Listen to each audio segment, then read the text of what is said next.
Mona Lisa সেনাপতির সমস্ত চক্রান্ত এবার আড়াল থেকে শুনে ফেলল বিহান। হ্যাঁ বন্ধুরা, এমনটা হতে চলেছে আজকের পর্বে। বিস্তারিত জানতে ভিডিওটিতে লাইক দিয়ে চ্যানেলটিকে সাবস্ক্রাইব করে পুরো ভিডিওটি তোমরা দেখতে থাকো। গল্পের শুরুতে আমরা দেখতে পারবো ঋতুর যে দুঃস্বপ্ন দেখে উঠে বলতে লাগলো, এটা আমি কেন দেখলাম, কেন দেখলাম। অন্যদিকে মুক্তি প্ল্যান করতে থাকে।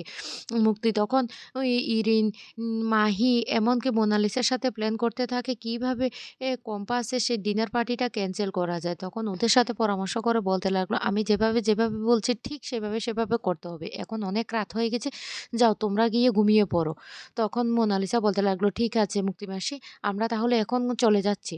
ওরা চলে যাওয়ার পরে সেনাপতি তখন রেগে যায় তার মায়ের উপরে, আর বলতে লাগলো, মা ওদের সাথে তুমি কি এত পরামর্শ করছো কেন, কি দরকার? এই যে মোনালিসা বিহানকে পাবে কিনা, ওদের বিয়ে হবে কিনা, এসব নিয়ে তোমার ভাবার তো কোনো দরকার নেই। আমাদের এখন একটাই প্ল্যান, এবারের সম্পত্তি হাতিয়ে নেওয়া। আর সেটা যতক্ষণ না করতে পারছে ততক্ষণ পর্যন্ত আমাদের শান্তি নেই। উকিলের তো সাইন করে দিয়েছে। ঋতুজা ম্যাডাম তো সাইনটা করেনি। আর এদিকে কিঞ্জল বাবুকে দিয়ে যদি সাইনটা করাতে পারো তাহলে আমাদের দলটা একটু ভারী হবে। ঋতুজা ম্যাডাম তখন আপনা আপনি সাইন করে দেবে। আর তুমি এটা ভুলে গেছো কিনা বুঝতে পারছি না যে আমাদের কিন্তু ডিএনএ ম্যাচ করেনি। সেই কথাটা তুমি বেশ ভালো করে জানো। তার উপর কম্পাস এ বাড়িতে আছে। কম্পাস আমাদের পথের কাঁটা।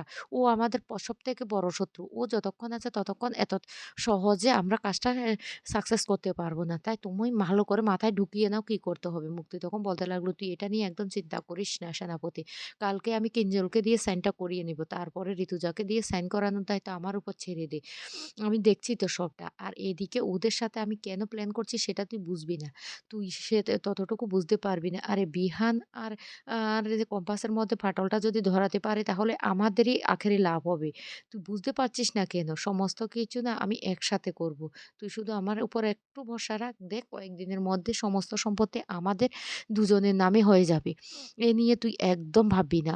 এদিকে দেখা যায় মোনালিসা বিহানের ঘরের দিকে যখন যেতে লাগে, মাহি তখন বলতে লাগলো, এই মোনালি এত রাতে তুমি দাদাভাইয়ের ঘর দিকে কেন যাচ্ছ? মোনালিসা তখন বলতে লাগলো, আমি দেখতে যাচ্ছি যে বিহানের ঘরে কম্পাস আছে কিনা, ওরা দুজন একসাথে আছে কিনা সেটা আমাকে দেখতে হবে। মাহি তখন বলতে লাগলো, তুমি বুঝতে পারছো না কেন দাই ভাই কম্পাসকে একদম সহ্য করতে পারে না। কম্পাসকে ওর ঘরে একসাথে থাকতে দেবে? এটা মোটেও সম্ভব না। কিন্তু মোনালিসা তখন বলতে লাগলো, না আমার সন্দেহ হচ্ছে, আমাকে একবার গিয়ে দেখতে হবে। আমার না মনটা বুঝছে না। মাহি তখন বলতে লাগলো, মোনাদি তুমি এমনটা করো না, এত রাতে উকিঝুঁকি মারছে যদি একবার দা ভাই দেখতে পায় না তাহলে রেগে যাবে। কিন্তু তারপরও মোনালিসা গিয়ে উঁকি মেরে দেখতে থাকে আর দেখতে পায় যে বিহান বসে একা ল্যাপটপে কাজ করছে। তখনই মোনালিসা বলতে লাগলো, আমার মনটা এবার শান্ত হলো। এই তো বিহান একাই ঘরে আছে। মাহি তখন বলতে লাগলো, দেখতে পাচ্ছ তো আমি তোমাকে বলেছি না দা ভাই কিছুতে কম্পাসকে এলাও করবে না। আর সেই মুহূর্তে কম্পাস জল নিয়ে চলে আসে। আর এসে বলতে লাগলো, কি মোনা ম্যাডাম, কি এত উকিঝুঁকি মারছো? ও ভাবছো বিহান একা ঘরে আছে, আমি কোথায়, তাই না? তুমি এখানে কি করছো? মোনালিসা তখন বলতে লাগলো, আমি এখানে আসবো না। আমি বিহান স্যারের গার্লফ্রেন্ড। এই কথাটা বলার সাথে কম্পাস তখন বলতে লাগলো, তুমি বিহান স্যারের গার্লফ্রেন্ড, সেই অধিকারে তুমি এখানে এসে উকিঝুঁকি মারছো। আর বিহান স্যারের তো বউ এসে গেছে। এবার বিহান স্যার বউকে নিয়ে ঘরের মধ্যে দরজা বন্ধ করে থাকবে, সেটাও তুমি গার্লফ্রেন্ড হয়ে বাইরে দাঁড়িয়ে দেখো। কারণ স্বামী স্ত্রী তো অনেক পার্সোনাল ব্যাপার থাকে। সেটা তো আর সবাইকে দেখানো যাবে না। সেটা দরজা বন্ধ করে তো হবেই। মোনালিসা তখন বলতে লাগলো, এই কম্পাস তুই কি করতে চাইছিস? তুই এখন বিহান সাথে একসাথে থাকবি? কম্পাস তখন বলতে লাগলো, এটাই তো স্বাভাবিক। স্বামী-স্ত্রী তো একসাথেই থাকবে। ওই দেখো না, খাটের মধ্যে ২ টা বালিশ পাশাপাশি আছে, আমরা একসাথে ঘুমোবো। আর ঘুমের ঘোরে আমার যদি হাতটা বিহান স্যারের গায়ে উঠে যায় অথবা অ আমার মনে হচ্ছে পাটাও উঠে যেতে পারে। তাতে কোনো সমস্যা নেই। বিহান যদি কিছু মনে না করে তাহলে তো আমার কোনো সমস্যা নেই। মোনালিসা তখন বলতে লাগলো, কম্পাস এটা তুই ভালো করছিস না। কম্পাস তখন বলতে লাগলো, কেন? কেন ভালো করছি না? আমরা তো একটা গেম খেলছি। আর এই গেমে আমাদেরকে তো ভালোভাবে থাকতেই হবে। না হলে? তখনই বিহান বেরিয়ে এসে বলতে লাগলো, কম্পাস এটা কি শুরু করে দিয়েছো? তখন মোনালিসা বলতে লাগলো, দেখো না বিহান কম্পাস কি বলছে? কম্পাস নাকি তোমার সাথে ঘুমোবে, তোমার গায়ে পা তুলে দেবে, তোমাকে জড়িয়ে ধরবে। কম্পাস তখন বলতে লাগলো, এই তো একটা মিথ্যে কথা বলেছেন মোনা ম্যাডাম। আমি কখন বলেছি জড়িয়ে ধরবো? আমি বলেছি একসাথে ঘুমোবো। কি বিহান? একসাথে তো আমাদেরকে ঘুমাতেই হবে। যেহেতু আমরা একটা গেম খেলছি। চলো বিহান, আমার মনে হচ্ছে তুমি অনেক টায়ার্ড। এবার একটু তো তোমাকে বিশ্রাম নিতে হবে। চলো।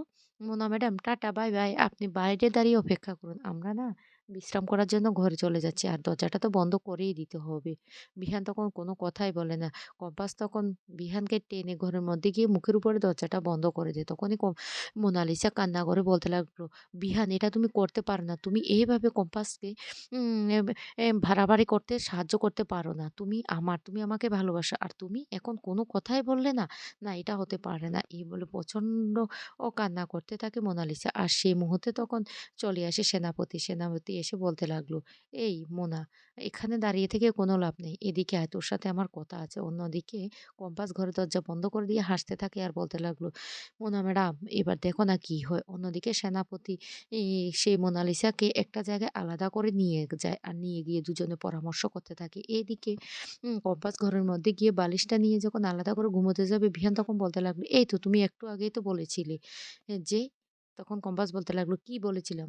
কি বলেছিলাম? আমাদের বন্ধ ঘরের মধ্যে কি হচ্ছে সেটা তো বাইরে কেউ দেখতে পাচ্ছে না। আমরা যেমন আগে আলাদা থাকতাম, এখনো আমরা আলাদা থাকবো। তাই আমি নিচে শুয়ে পড়ছি, আপনি উপরে শুয়ে পড়ুন। আপনি তো আমার মনটা কোনোদিন বুঝলেন না?" বিহান তখন বলতে লাগলো, "হ্যাঁ, মনটা তো বুঝতেই পারছি না। তোমার মন কখন যে কি চাইছে সেটাই তো বুঝতে পারছি না। আমি ভেবেছিলাম তুমি আমার পাশে শুবে আর এখন তুমি ওখানেই শুয়ে পড়ছো।" কম্পাস এদিকে বলতে লাগলো, "বিহান স্যার কি করব? আপনি তো আমাকে স্ত্রী বলে স্বীকারই করেন না।" দুজনে মনে, মনে কথা বলতে থাকে। অন্যদিকে সেনাপতি বলতে লাগলো, "এভাবে না কম্পাসকে রাস্তা থেকে সরানো যাবে না। কম্পাসকে রাস্তা থেকে সরাতে হলে আমাদের প্ল্যান মাফিক কাজ করতে হবে। এই রান্নাঘরে ভালো করে দেখো তো কি নেই?" তখন মোনালিসা চারিদিকে দেখেও কিছু বুঝতে পারে না। তখনই সেনাপতি বলতে লাগলো, "তুমি একটা বোকা মেয়ে। দেখতে পাচ্ছ না গ্যাস সিলিন্ডার নেই? কালকে সকালবেলায় বলেছে না ওরা দুজন মিলে রান্না করবে, ডিনার পার্টি করবে। সে ডিনার পার্টি না আর হবে না। কম্পাসকে সোজা উপরে পাঠিয়ে দেব। সোজা উপরে পাঠিয়ে দেব। এই গ্যাস সিলিন্ডারে না তুমি একটা ফুটো করে দিবে। আর কম্পাস যখন রান্না করে আসবে আমি সুযোগ বুঝে বিহানকে আলাদা একটা জায়গায় নিয়ে যাব। আর তখনই হবে ধামাকা। কম্পাস একদম উপরে উঠে যাবে। এদিকে কম্পাস নিজে ঘুমিয়ে আছে, বিহান উপরে কিন্তু কিছুতে দুজনে বসে না। তখনই বিহান রেগে যায়, রেগে গিয়ে বলতে লাগলো, "আমি বাইরে গিয়ে সবাইকে বলে দেব। আমাদের মধ্যে বন্ডিং হবে না।" কম্পাস তখন বলতে লাগলো, "এই দাঁড়ান, দাঁড়ান, দাঁড়ান। বিহান স্যার এমনটা করবেন না। আমাদেরকে তো অ্যাডজাস্ট করতে হবে।" মোনালিসা তখন বলতে লাগলো, "সেনাপতি তুমি এটা কি বলছো? এটা করব আমি?" তখন সেনাপতি বলতে লাগলো, "আমার কথাটা মিলিয়ে নিও। দরকার পড়লে আমি সাহায্য করব তোমাকে সব দিক দিয়ে। এইভাবে যদি কম্পাসকে তুমি রাস্তা থেকে না সরাও তাহলে ওরা গেম খেলতে, খেলতে দুজন দুজনের কাছাকাছি চলে আসবে। তাহলে তুমি চিরতরে বিহানকে হারিয়ে ফেলবে। আর বিহানকে কাছে পেতে হলে তো তোমাকে এই কাজটা করতে হবে।" এদিকে বিহান বলতে লাগলো, "না, আমি সবাইকে বলে দেব।" কম্পাস তখন বলতে লাগলো, "ঠিক আছে, আমি উপরে ঘুমোচ্ছি। আমারই ভুল হয়েছে।